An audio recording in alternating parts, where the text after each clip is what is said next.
네, 반갑습니다. 영화 재밌게 잘 보셨나요? 네, 호소다 마모루 감독의 작품이라는 느낌이 확 오나요? 그쵸? 이전에 많은 그 영화들을 보셨던 분들은 또 미래의 미라이라는 신작을 기대하고 저처럼 이곳에 오셨을 테고, 또 아직은 호소다 마모루 감독의 영화를 잘 모른다 하시는 분들은 아마도 이 미래의 미라이라는 작품을 통해서 호소다 마모루의 세계로, 그의 유니버스로 아마 푹 들어가실 것 같습니다. 저는 오늘 여러분과 특별 게스트로 모신 호소다 마모루 감독님의 이야기를 도와드리려고 이 자리에 나왔습니다. 매일 오전 11시 CBS 음악 FM에서 신지혜 영화음악으로 여러분과 함께 만나고 있고요. 저는 신지혜입니다. 반갑습니다. 네, 사실 우리에게 주어진 시간이 많지 않기 때문에 빨리 주인공을 모셔서 이야기를 잔뜩 나눠야 될 것 같아요. 그렇죠?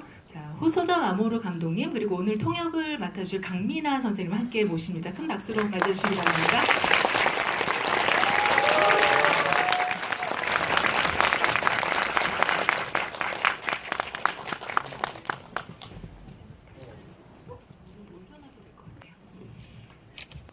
안녕하세요. 호소다 마모루 입니다. 네, 사진에서 보는 거랑 똑같이 생기셨죠? 저 사실 부산영화제에서 한번 같이 아주 담담 토크를 진행했었는데 진짜 사진하고 너무 똑같이 생겨서 깜짝 놀랐어요.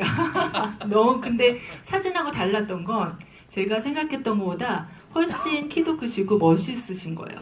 그쵸? 반응이 없는데요. 자, 오늘 말씀드린 것처럼 호소다 마모루 감독님 아주 굉장한 선물처럼, 우리 연말 선물처럼 우리 곁을 찾아와 주셨고, 또 지금 내 안에서 짧은 일정 중에 굉장히 많은 스케줄을 소화하고 계신데 오늘 또 특별히 여러분과 함께 이 자리에서 만나서 이야기를 나눌 수 있어서 저도 굉장히 행복하고 반갑습니다. 자, 미래의 미라 얘기를 이제 조금 시작을 해봐야 될 것 같아요. 네, 이번에는 더 어려졌네요. 어린 소년 쿤이 주인공인데 이 미래의 미라이를 어떻게 만들게 됐을까? 배경이 굉장히 궁금하거든요.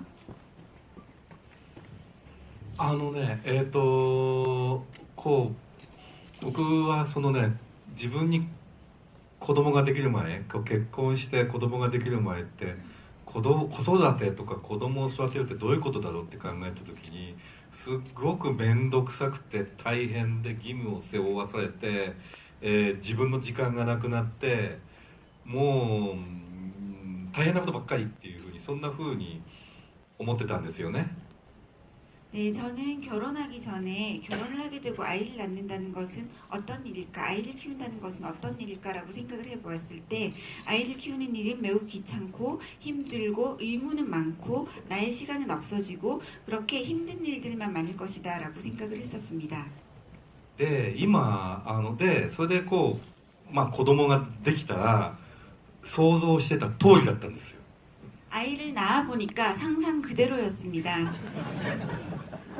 だけどそれと同時にね、すごく大変で面倒くさくてもう嫌だなって思う分よりもほんのちょっとだけやっぱり小さい子供と一緒に時間を過ごすってとっても人生の中で大事なことだなってことがほんのちょっとだけ上回ったんですね、気持ちが。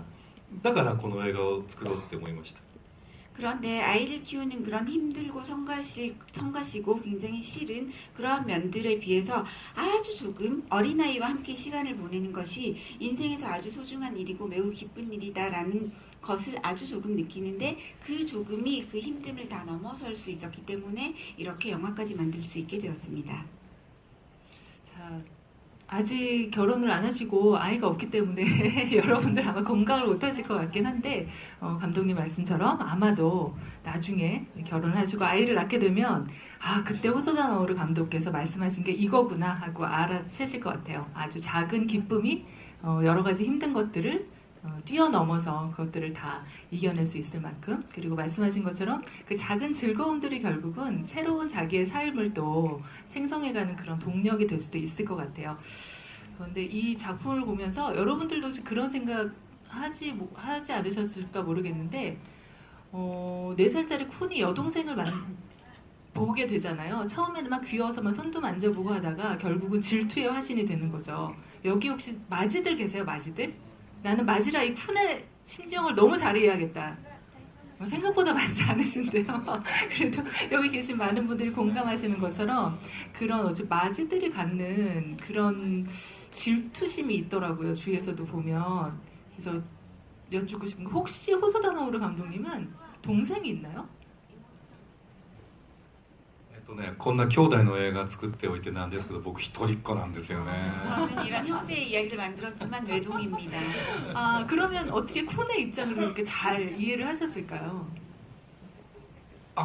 だからそれねもし僕が理解できるとすればくんちゃんっていうか上の子が一番最初に生まれた時に僕の、奥さんの愛情が僕から子供に移っちゃったっていうその気持ちを照らし合わせれば分かるなと思います 일단 마지가 동생에게 애정을 뺏긴 그 느낌을 제가 이해를 한다고 한다면 그것은 저의 첫 아이가 태어났을 때 저희 아내가 새로 태어난 아이에게 모든 애정을 다 주고 저는 애정을 빼앗긴 듯한 느낌을 느낀 적이 있는데 그게 바로 마지의 느낌이 아닐까 싶습니다. まあだからゆっこも最初はこう可愛い可愛いって言われたのにこの子ができるとなんかね愛情を覚えて拗ねてるって気持ちはもう本当によくわかりますね 그리고 영화 속에도 나오지만 강아지 육고도 처음에는 굉장히 사랑을 받다가 쿤짱이 태어나니까 본인에 대한 애정이 사라지는 걸 알고 굉장히 삐지고 그러잖아요. 굉장히 그런 비슷한 마음일 것입니다. 그렇죠. 우리는 꼭 마지뿐 아니라도 그렇죠. 누군가에게 그런 사랑을 뺏긴다는 느낌이 들었을 때 아마 쿤의 입장을 다 이해를 할 수 있었을 것 같아요. 근데 저는 개인적으로 사실은 이 작품을 보면서 요즘 시즌도 시즌이다 보니 크리스마스 캐롤, 디킨스의 크리스마스 캐롤 생각나시죠? 그게 생각이 나는 거예요. 약간 그리고 약간 폴라 익스프레스라는 애니메이션도 떠오르고 왜 그럴까 생각해봤더니 결국 쿤이라는 그 꼬마도 어떤 꿈인지 환상인지 아니면 실제 어떤 경험인지 모르겠으나 쭉 여러 사람들을 만나면서 그들과 함께 시간을 보내고 그들과 대화를 하고 또 그들의 삶을 일부분씩 공유해가면서 이해라는 게 생기기 시작하는 거잖아요. 그렇죠? 그래서 내가 여동생이 태어나서 얘한테 모든 사랑을 뺏기는 게 아니라 나는 이러이러한 증조 할아버지, 증조 할머니, 할머니, 할아버지, 엄마 아빠의 사랑과 또 여동생과 관계와 또 지금 말씀하신 육고까지 다 포함해서 쿤을 둘러싼 모든 그 인물들과 주변에 있는 대상들로 함께 관계를 맺어가고 거기서 또 새로운 사랑을 느끼고 거기서 자기의 삶에 성숙해간다는 걸 느꼈을 것 같아요. 그래서 그 두 작품이 사실은 떠올랐었어요. よくやっぱりこれヨーロッパの方に行くと特にやっぱりよくクリスマスキャロルになんかこうすごく通底してるねっていう風に言われるので本当にそのクリスマスキャロルを知ってる人がすごく理解しやすいみたいですよ。 종종 유럽에 가면 그런 말씀을 많이 들어요. 디킨즈의 크리스마스 캐롤과 굉장히 통하는 면이 있다. 그래서 아마 그 작품을 읽어보신 분들은 그런 생각을 많이 하시게 되는 것 같습니다. 제가 보는 눈이 좀 있군요. 네. 그리고 사실 저는 굉장히 인상적인 그런 장면들도 사실 많았는데 그 중에 하나가 오프닝 타이틀부터 시작해서 쭉 곡이 흐를 때 조각물을 이렇게 쭉 내려가잖아요. 그런 장면이 영화 중간중간에 계속 나오고 결국은 그 시간에 새긴 그 장면에서도 굉장히 결정적으로 그 조감이 사용됐다고 저는 보거든요. 특별히 그렇게 카메라를 가져가신 이유가 있을까요? やっぱりそれはすごくこの物語がものすごく小さなところを舞台にしてる日本の片隅のっていうか世界の片隅のほんの小さな家族に注目してるっていうことを印象づけるのにそういう絵を作ったんですね。だって映画ってもっとねなんかすごい大事件とかねこう大冒険とかを描くもんだと思うんだけど最初のカットからこれはほんの片隅で起こってるささやかな出来事ですよってことを強調するのにああいうカットにしました。 네, 이 영화는요, 아주 작은 곳을 무대로 하고 있고, 일본 안에서도 아주 작은 한 구석이니까, 전 세계로 보면 아주 작은 곳이겠죠? 그런 작은 곳에 있는 작은 집에 있는 작은 가족의 주목을 한 영화라는 것을 그 인상 깊게 표현을 하기 위해서 그런 부감샷을 많이 썼습니다. 그리고 보통 일반적으로 영화를 생각하면 큰 사건이 일어나고 엄청난 모험을 해야 되고 이런 식으로 많이 생각을 하시는데 이 영화의 구성은 아주 사소한 이야기에서 출발한다는 것을 보여주기 위해서 그렇게 카메라웍을 잡았습니다. 아, 그렇군요. 근데 저는 사실 그 조감, 부감으로 찍힌 그 샷을 보면서 그 뭐라 그럴까 지금 말씀하신 것과도 약간 비슷할 것 같긴 한데 이 넓은 우주에 그쵸? 그 중에 우리 옛날에 그런 거 많이 하지 않았나요? 이 넓은 우주에서 지구라는 별에 그것도 아시아에 한국에 서울에 그쵸? 요 동네에 그 이웃집에 너랑 나랑 태어났어 이건 대단한 운명이야 뭐 인연이야 이런 거 있잖아요. 약간 그런 식으로 어떤 가족의 인연, 운명적인 그런 관계 이런 게 많이 떠오르더라고요. 그래서 요 그 카메라 워크는 어떤 의도에서 그렇게 쓰셨는지 꼭 여쭤보고 싶었어요. 네, 그리고 사실은 그 장면이 굉장히 인상적이고 좋고 한데, 감독님의 전작을 많이 보셨던 여러분들이라면 전작에서 보았던 그런 어떤 호소다 마모루의 시그니처 같은 장면? 혹은 영화 기법? 이런 것들이 여기에 아주 많이 녹아있는 걸 발견을 하셨을 것 같거든요. 어떻게 생각하시는지. ね、やっぱりそれはやっぱりね、やっぱり自分自身がのトーンっていうのがあると思うんですよね。やっぱりすごくなんだろう、こうカットを長く使ってその中でこうじっくりと描くとかね、今回ね、1時間38分で900カットしかないんですよ。この数ってのは何かっていうと、時をかける少女って大体同じ時間なんだけど1260カットある。それよりもすごく少ないということは1カットが長いってことですよね。でそういうのなんかもすごく他の作品なんかにも見られるようなところなんじゃないかなというふうに思いますけどね。 네, 역시 저희 영화에는 저만의 어떤 톤이라는 게 있는 것 같은데요. 그 중에서도 특징 중에 하나가 컷을 길게 사용합니다. 그리고 길게 사용하면서 오래도록 무언가를 찍어 나갔는데요. 이번 영화에서도 총 영화의 러닝타임이 1시간 38분인데요. 그 안에 900컷이 들어갑니다. 900컷이라 하면 같은 식으로 보았을 때 시간을 달린 소녀는 상영 시간이 거의 비슷한데도 불구하고 1260컷이 들어갑니다. 그 말은 미래의 미라리가 긴 컷이 그만큼 많이 들어갔다는 이야기죠. 컷 수가 적으니까요. 그러한 길게 찍는 컷은 지금까지의 작품들에서도 보신 적이 있을 것이라고 생각합니다. 감독님 작품을 어떤 걸 제일 처음에 보셨어요, 여러분들은? 시간을 달린 소녀. 역시 시간을 달린 소녀가 가장 압도적인 것 같은데요. 그쵸. 그 전에, 그리고 시간을 달린 소녀. 저도 개인적으로 참 그 작품을 굉장히 좋아하는데요. 멋진 대사가 있잖아요. 그쵸? 미래에서 기다릴게요. 이 대사는 진짜 마음에 이렇게 확 오죠. 여기 웃으시는 거 보니까 많이 공감하시는 것 같아요. 그런 멋진 대사들도 있고, 또 서머워즈나 이런 영화를 보면서도 굉장히 독특한 느낌을 받기도 했었고, 그쵸? 그리고 또 뒤를 이은 늑대 아이, 또 괴물의 아이 이런 작품들을 쭉 보면서 결국 감독님의 작품에서 끌어낼 수 있는 키워드는 저는 가족 그리고 성장 이 두 가지 단어라고 생각이 들더라고요. 보통 평상시에도 감독님은 그런 것에 많이 신경을 써서 작품을 만드시는지 궁금해요. これはもう自分が映画監督になる時にまさかこんなに家族っていう風なものを描く監督になるとは自分でも思わなかったですね。 제가 영화 감독이 되기 전에는 제가 이렇게나 가족에 대해서 많은 것을 그려내는 감독이 될 줄은 생각도 못했습니다.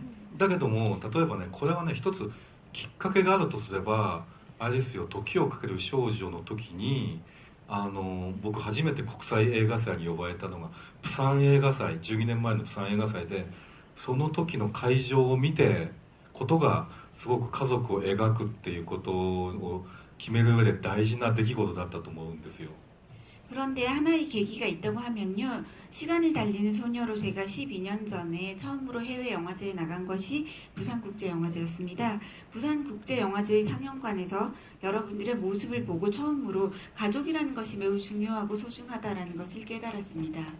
でね、それは何かっていうとね、初めて日本以外の国の方も僕の作った映画を見てくれるんだって思った時に、しっかりとこう伝わるようにしようと思ったわけで、それがしかもね、その釜山映画祭の時にね、若い人も当然いたんだけどね、なんかおばあちゃんみたいな人が客席にいて、なんか全然普段アニメを見ないようなおばあちゃんみたいな人がいた時に、この人にも面白いと思ってもらえるような映画を作ろう。でもちろん日本以外だから、日本の例えば日本以外のこう要するに韓国の皆さんにも伝わるようにしよう。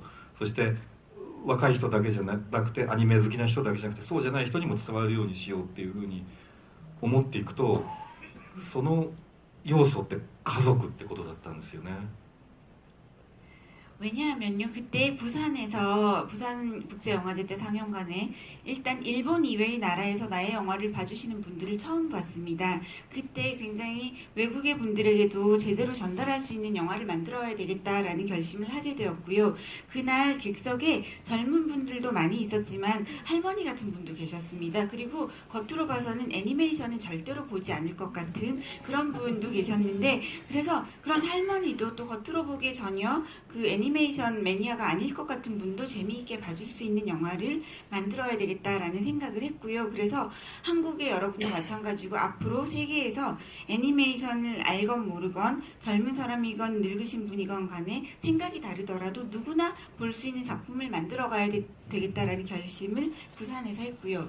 누구나 공감할 수 있고 누구나 이해할 수 있는 요소는 가족이라고 생각했습니다. 그래서 그때를 계기로 가족에 많은 관심을 갖게 되었습니다.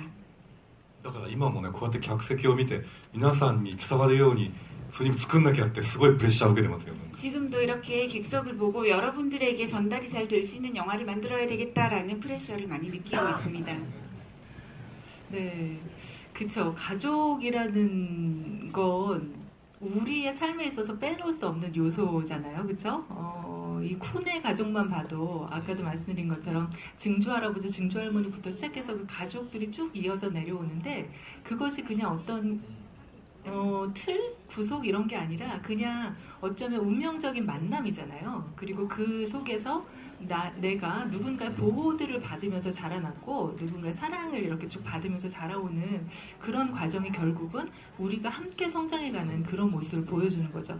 감독님의 영화에서는 사실은 지금 말씀하신 것처럼 가족의 이야기도 많이 나오는데, 반드시 그 어린 아이만 성장하는 게 아니라 그 주변에 있는 사람, 부모 혹은 의사 가족을 이루는 누군가가 같이 성장을 해 나가잖아요. 저는 이게 감독님의 그 철학의 가장 중요한 장점 혹은 강점, 큰 의미가 있는 그런 부분이라고 생각이 들더라고요.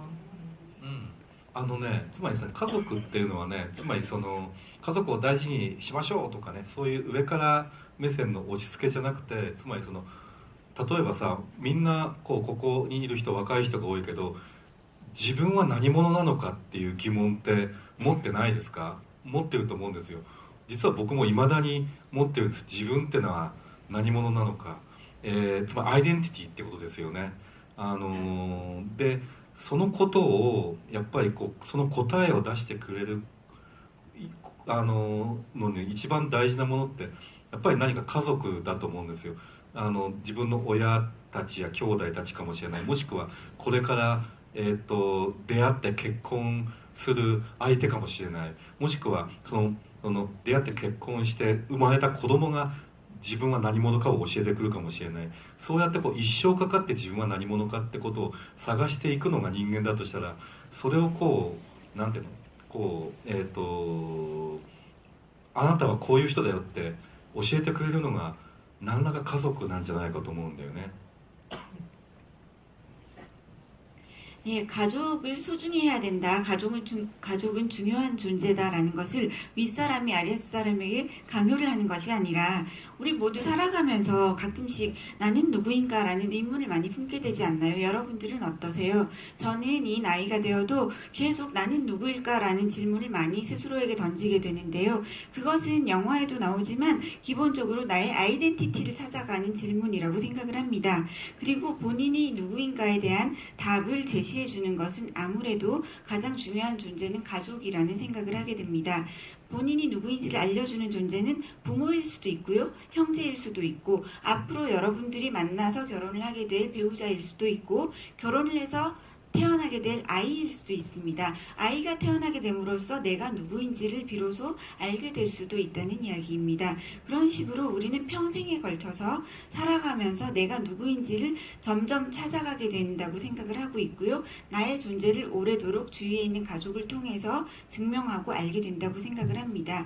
어느 순간에 너는 이러한 사람이야 라고 알려줄 수 있는 존재가 가족이 되지 않을까라는 생각에서 가족을 그리고 있습니다. 굉장히 뭉클한데요?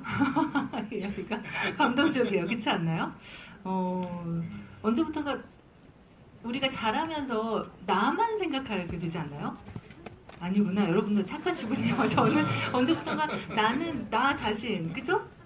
나만 이렇게 생각하고 나 혼자 어제 뚝 떨어진 것처럼 생각하는데, 이렇게 감독님 말씀 듣고 돌아보니까 정말 그 가족이라는 그런 울타리 혹은 나의 어떤 틀일 수도 있겠는데, 그런 것이 없었다면 지금의 내가 있을 수 있을까? 그리고 아까 감독님이 지적해 주신 그런 나의 정체성, 아이덴티티라는 부분은 결국 그런 친밀한 관계들 속에서 생겨나는 것 같아요. 우리가 사실 나의 정체성을 규정하는 그런 요소 중에 몇 가지를 꼽는데, 그 중에 가장 중요한 것 중에 하나가 기억이거든요. 실제로 그죠? 아이덴티티를 규정하는 것 중에 기억인데, 이 기억이라는 것은 단순히 무언가를 기억한다는 걸 떠나서 어떤 시공간 그리고 나의 경험 이런 것들이 다 포괄적으로 흡수가 되는 어휘잖아요. 그래서 그런 기억이라는 것이 결국은 내 곁에 있었던 사람들, 그 사람들과의 경험, 그 사람들과의 관계에서 나오는 어떤 추억들, 이런 것들이 기억이 된다는 점에서 가족의 의미를 새삼스럽게 감독님의 말씀을 듣다 보니까 떠올리게 됩니다. そうなんだよね。なんか、特にそれが今ってさ、結構ネットの世界にいるとさ、すごく自分主義っていうかさ、みんな自分っていう話になりがちでしょ。だからそうするとかえってその自分が何かって見失いがちになると思うんだよね。でそういうことがあるからこそ、何かこういうなんていうか、自分ってのは何かっていうのを相対的に見つける意味で、その家族っていうのの補助線を引くって大事なことだと思うんだよね。 예, 맞는 말씀이십니다. 특히나 요즘은 인터넷 사회가 되어 있어서요. 인터넷 안에서 모두가 혼자서 무언가를 하고 나에 대해서만 생각하고 나에 대해서 표현을 하게 됩니다. 그런 경향이 많이 있는데요. 그렇기 때문에 오히려 진정한 내가 무엇인지에 대해서 잊거나 잃어버리고 지내는 사람이 많은 것 같습니다. 그렇기 때문에 상대적으로 지금의 이 시대에 나는 누구인가에 대한 것을 질문을 던지고 그것에 대한 해답을 가족을 통해서 찾아보는 것이 어떨까라고 생각합니다. 자, 여러분들도 묻고 싶은 게 너무 많으시죠? 기회를 드려야겠죠? 자, 시간 있을 때 좀 받아봅시다. 너무 많이 들으면 안 돼요. 여기 손 흔들고 계신 분, 네, 맞습니다. 마이크가 준비가 돼 있나요? 아니면, 네.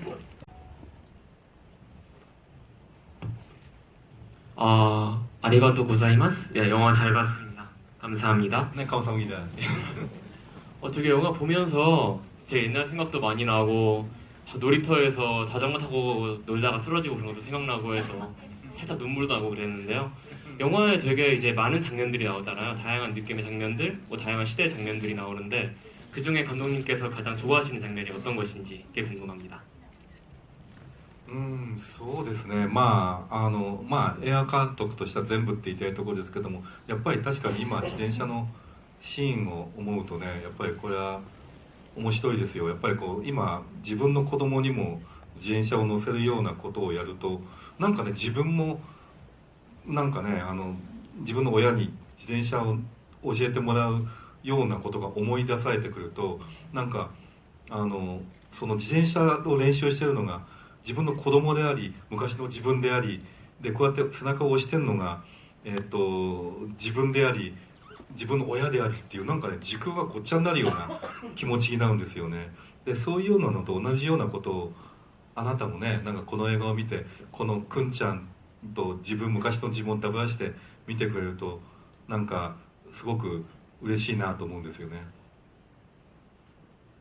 일단 저는 영화를 만든 감독이기 때문에 전부 다 좋다라고 말씀드릴 수밖에 없는데요. 말씀하신 자전거 씬은 굉장히 재미있는 장면이라고 생각을 합니다. 왜냐하면 저도 지금 저의 아이를 자전거를 가르쳐주고 태우려고 할 때 부모로서 자전거를 잡아주기는 하지만 제가 어릴 때 자전거를 배우게 됐던 날 나의 부모님이 뒤에서 자전거를 잡아주고 밀어주었던 날이 떠오르게 됩니다. 그래서 제 아이가 자전거 타기 연습하는 걸 보면서 이 아이가 옛날의 나처럼 느껴지기도 하고요. 또한 지금 이 아이의 자전거를 잡고 있는 제가 예전에 나의 부모님 같다는 생각도 하게 됩니다. 그런 식으로 시간축이 굉장히 뒤죽박죽으로 생각이 계속 뒤섞여 버리는 그러한 장면이라고 할 수 있는데요. 방금 말씀하신 것처럼 쿤짱이 자전거 타고 연습하는 모습을 보면서 어린 시절을 떠올렸다고 하셨잖아요. 그렇게 본인의 과거를 떠올릴 수 있으시다면 영화를 만든 저로서는 아주 기쁘다고 생각합니다. 자, 이쪽 줄에서도 한번 받아봐야 될 것 같아요. 저기 여자분 여기 네 지금 손 이렇게 드신 네, 그 앞에 네. 네, 약간 저 작품에 나온 그 집이 너무 인상 깊었는데요. 그 집이 혹시 실제 모델이 있는 집인지 혹은 상상해서 만드신 집인지가 궁금합니다. いやモデルはないですよね。どっちかというとこのもっと結構あのうちってのはもっとコンセプチュアルなうちですね。つまりこの映画のテーマを象徴的に表すような空間っていう感じでその建築家のタイジーさんって人と相談して作ったんですよ。だから住みやすいかどうかはもう全然わからない。多分住みづらいんじゃないかと思うんですけどね。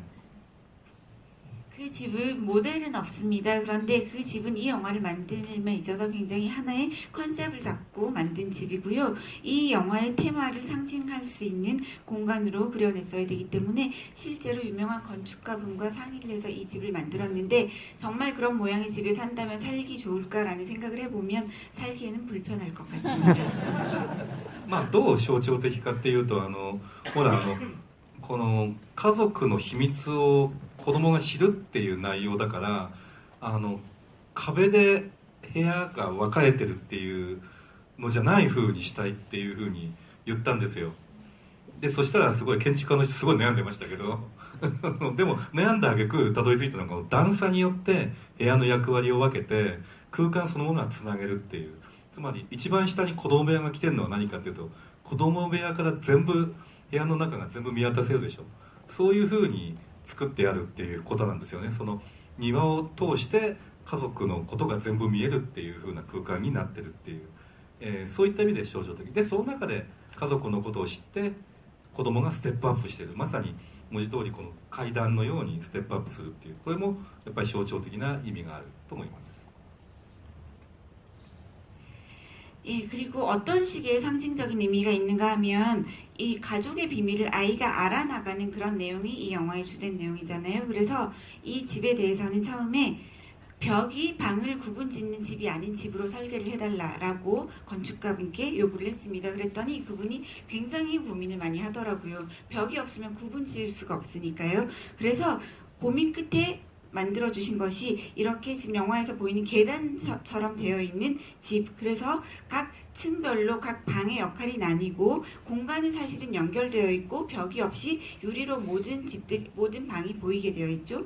그리고 아이의 놀이방이 가장 아래층에 있는데요. 왜냐하면 놀이방에서 바라보았을 때 정원을 통해서 부모님이 있는 집 전체가 다 보이게 되어 있는 구조입니다. 그리고 그것도 굉장히 가족의 의미로서 상징적으로 보일 수 있게 만든 공간이라고 할 수 있고요.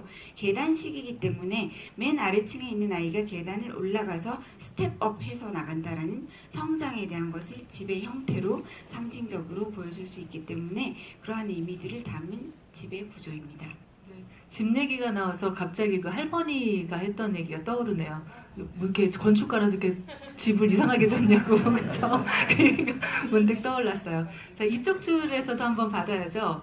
아, 다들 손을 드시니 참 이게 난감한데 저기 모자 쓰신 분? 네, 이렇게 마이크 드릴게요.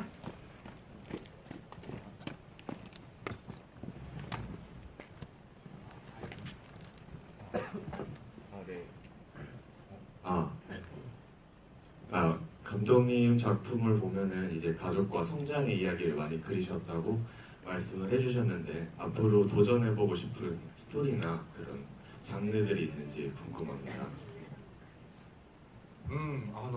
やっぱりそれはなんかどの映画でもすごく挑戦したいなと思ってて、例えばまあちょっと気の早い話だけども、やっぱりこの未来の未来を作るとまたそれはまた全然違うまた作品が作りたくなるんですよね。そうやって僕今まで作ってきたと思う。時をかける少女を作った後に全く違うサマーウォーズという作品ができて、サマーウォーズを作った後は全く違う狼子供っていうのができて、それを作った後は全く違う化け物っていうのができて、化け物の後は未来ができてっていう、やっぱり前とは全然違うことっていうのをやりたいっていうふうにいつも思います。だからそれでチャレンジしないとつまんないなっていうふうに思ってますね、いつも。 어떤 종류의 영화에라도 도전하고 싶다는 생각은 항상 하고 있는데요. 늘 조금 이른 이야기일지는 모르겠지만 이렇게 미래의 미라이를 이번에 만들었기 때문에 이번 작품하고는 전혀 다른 작품을 적어도 만들 것이라고 생각을 하고 있는데, 저는 한 작품을 만들면 그것과 전혀 다른 것을 그 다음 작품으로 만들고 싶다고 생각을 합니다. 그래서 시간을 달리는 소녀를 만들었을 때 그 뒤에 전혀 다른 서머워즈를 만들었고, 서머워즈와 또 전혀 다른 늑대 아이를 그 다음에 만들었고, 늑대 아이를 만든 뒤에 전혀 다른 괴물의 아이를 만들었고, 그 뒤에 완전히 다른 미래의 미라이를 만들었습니다. 그래서 항상 전작과 다른 작품으로 무언가 새로운 것에 도전을 하려고 하고 있습니다. 그래서 또 우리는 감독님의 다음 작품을 계속 또 기다리게 되는 것 같아요, 그렇죠? 근데 보면 약간 3년 주기로 작품 내놓지 않으셨나요, 그렇죠? 이유가 있나요? 왜 3년일까요? これね、やっぱりアニメーションって手間かかるからちゃんと長くね見れるものを作ろうと思ったら3年は最低かかるんだよね。だけど映画の企画って今を反映するものでなきゃいけないと思うから、企画してから4年とか5年とか経っちゃうと企画が古びてしまう。その間世の中が変わってしまうかもしれない。だからじっくりと丁寧に作るっていうのと、なるべく現代を反映して企画を立てるっていうののちょうどいいところがまあ3年かなっていうふうに思うんですよね。本当はもっと早く作りたいし、本当はもっとじっくり作りたいけども、やっぱりそこでジレンマはいつもありますけどね。 네, 애니메이션을 만든다는 것은 엄청난 시간과 노력이 필요하기 때문에 길게 여러분들이 즐길 만한 장편 영화를 만들려고 할 때에는 최소 3년은 걸린다고 생각을 합니다. 그리고 영화라 하면 아무래도 지금 현재의 모습, 지금을 담고 그것을 반영해야 되기 때문에 기획을 만들고 나서 4년이나 5년이 지나면 기획을 했을 때 그 현재가 이미 현재가 아니고 세상이 많이 변해 있고 그 기획은 이미 한물간 기획이 될 수밖에 없기 때문에 천천히 섬세하게 작품을 만들면서도 현재를 반영할 수 있는 마지노선이 3년이라고 생각을 합니다. 그런데 물론 마음으로는 3년보다 더 빨리 또 신작을 내고 싶다는 마음도 있고, 동시에 반대로 더 천천히 더 꼼꼼히 영화를 만들고 싶다는 마음도 있어서 항상 그것이 딜레마입니다. 자, 질문 또 너무 오늘 밤새야 될 것 같은데요. 여기 두 손을 올려서 지금 네 계신 분.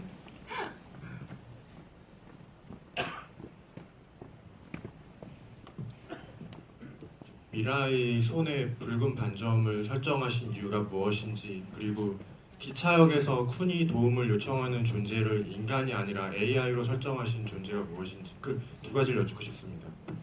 그 분실물 네, 찾아주신 그분이 지금 AI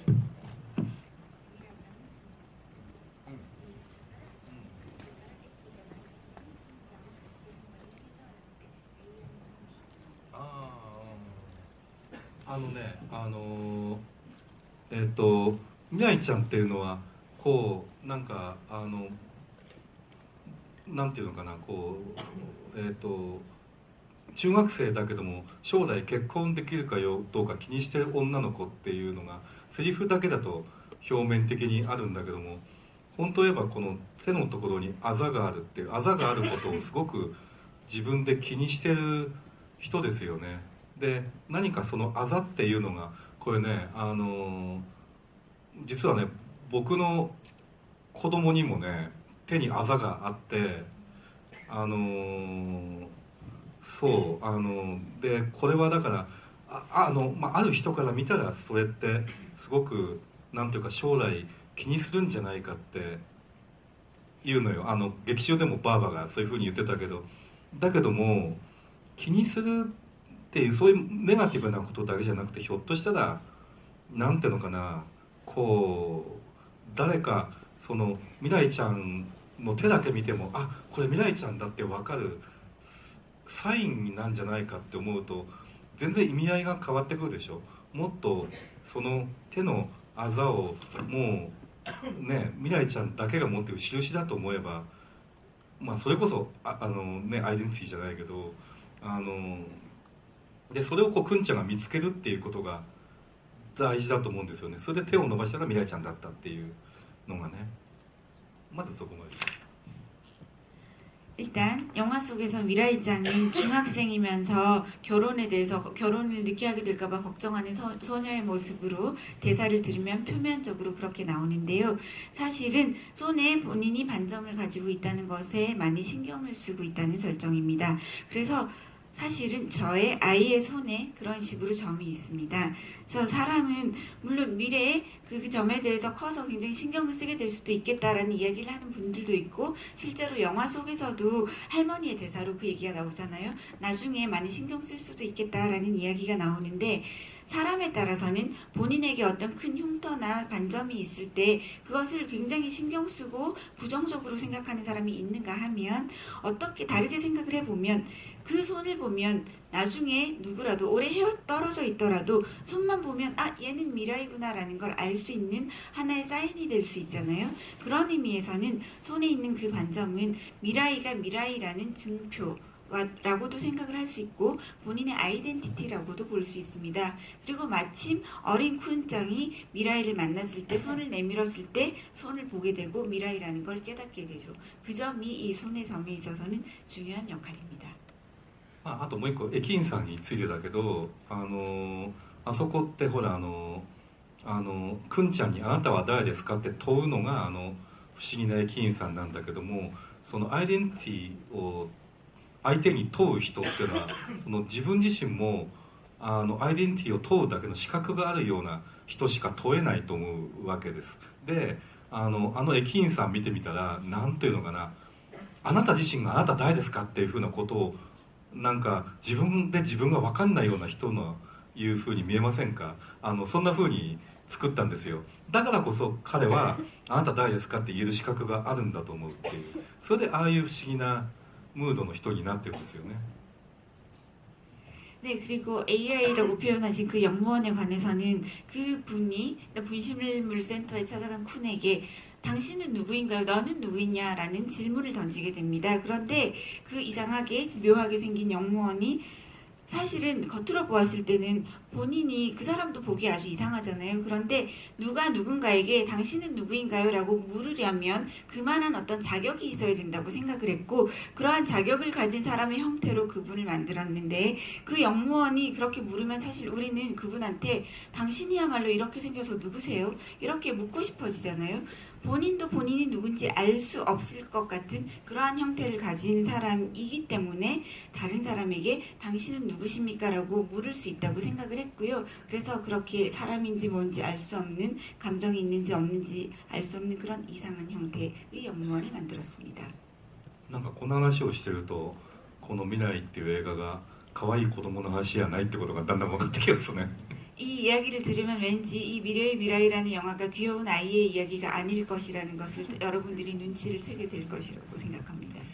자, 네, 자만 했는데 왜 다 손을 드시는 거죠?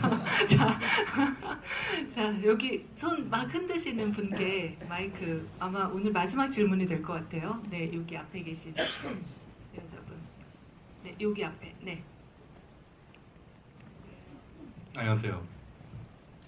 아까 이제 그 쿤이 그 노란 바지 때문에 때를 쓰다가 이제 결국에 집을 나가서 이제 곤란을 겪은 내용이 나오잖아요. 근데 제가 어릴 때 이제 뭐가 수가 틀리면 저도 집을 자주 나가서 어릴 때 이제 집에서 많이 저를 찾느라고 애를 많이 쓰셨다고 하더라고요. 근데 이제 감독님이 그 쿤의 어떤 그런 행동 중에서 감독님이 이제 닮은 어떤 부분이 있는지 아니면 이제 없으시다면 감독님은 어릴 때 어떤 아이였는지 말씀해 주셨으면 좋겠습니다.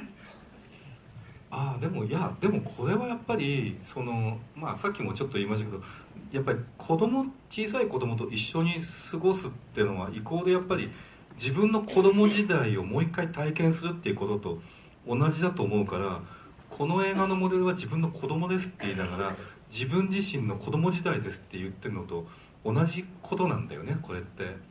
だからそういう意味ではあなたと同じようにやっぱり何か気に入らないことがあるとね、この家からこの家を出ようっていうふうに何度も思ったと思います。で家を出てボクサーかレスラーになろうっていうふうに思ったかもしれない。このネタ狼子供でも使ったかな。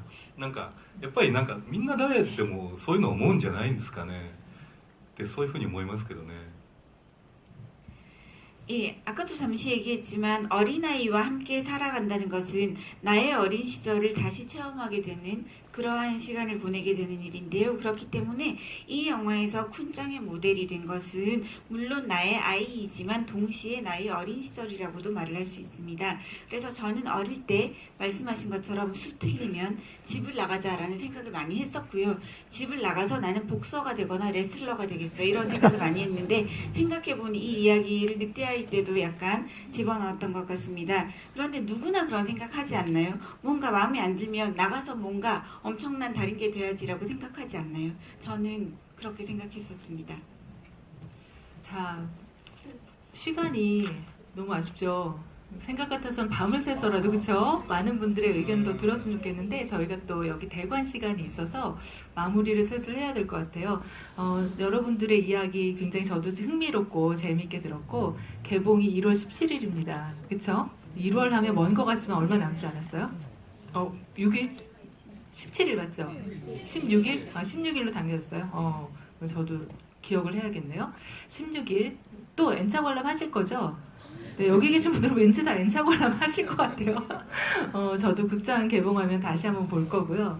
그때 혹시 만나게 되면 인사 한번 해주시고 그리고 무엇보다도 저도 개인적으로 굉장히 바라는 작은 소망이 하나 생겼는데 76회 골든글로브 장편 애니메이션 부문에 감독님의 이번 미래의 미라이가 노미네이트가 됐어요. 아마 보도를 통해서 많이 알고 계실 것 같은데 사실 뭐 상을 받는 게 그렇게 중요한 건 아니지만 노미네이트가 됐으니까 기왕이면 또 좋은 결과가 있기를 함께 바라는 마음이 생깁니다. 감독님께 큰 응원의 박수 한번 드리면 좋겠습니다. ありがとう。本当にありがとう。ゴールデングローブびっくりしたね、本当に。まさかその選ばれるとは思わなかった。まあカンヌの監督週間の時もびっくりしたけど、ゴールデングローブもびっくりしたけどね。でもまあやっぱりそれがなんていうかな、こう日本映画であるとかアニメ映画であるとか、ね、子供が出てる映画であるとかってそういうことを超えてなんかもっと大きな価値についてなんかこうちょっと見つけてくれたような気がしてすごく嬉しかったな。だからそういった意味で来年1月6日が授賞式なんでロサンゼルス行ってきますけどもなんか楽しんできますよ。 예, 저도 정말 깜짝 놀랐습니다. 골든글로브 상에 노미네이트 됐다는 사실도 정말 깜짝 놀랐고 그 이전에 올해 칸 영화제 감독 주간에서 상영이 될 때도 굉장히 많이 놀랐습니다. 그런데 이번에 이 골든글로브 상에 후보로 되었다는 것에 있어서는 단순히 일본 영화라서 혹은 애니메이션 영화라서 혹은 어린이용 영화라서라는 그러한 큰 틀을 넘어서서 큰 가치에 대해서 좀 더 발견을 해주었다라는 생각이 들었고요. 그런 의미에서 매우 기쁜 생각이 들었습니다. 그래서 내년 1월 6일에 로스앤젤레스의 시상식에 참석을 하고요. 기쁜 마음으로 가서 잘 즐기고 오겠습니다. 네. 이제 정말 마무리를 해야 될 때가 됐군요. 제가 GV를 진행을 하면서 그날의 분위기가 너무 저도 행복하고 좋을 때마다 약간 클리셰처럼 하는 그 클로징이 있거든요. 우리가 사건이라고 얘기하는 게 사실은 물리학적인 그 정의는 시공간에 찍힌 한 점을 사건이라고 해요. 어쩌면 우리 이곳에 얼굴도 모르고 이름도 서로 모르는 우리가 이 자리에 이 시간에 함께 모여서 영화를 보고 호소다 마모루 감독님을 모시고 이야기를 나눴다는 건 하나의 반짝거리는 사건이겠죠. 먼 훗날 시간이 흘러서 이 뒤를 우리가 스스로의 과거를 돌아봤을 때 오늘 이 자리에 이 시간이 정말 아름다운 별처럼 반짝 빛나기를 바랍니다. 함께해 주신 여러분께 다시 한번 감사드리고 호소다 마모루 감독님 그리고 오늘 좋은 통역을 해주신 강민아 선생님께 다시 한번 큰 박수 부탁드립니다. 수고하셨습니다. どうもありがとう皆さん 네, 이렇게 끝났네요. 아쉽죠? 아쉽지만 자 이제 돌아가셔도 좋겠습니다.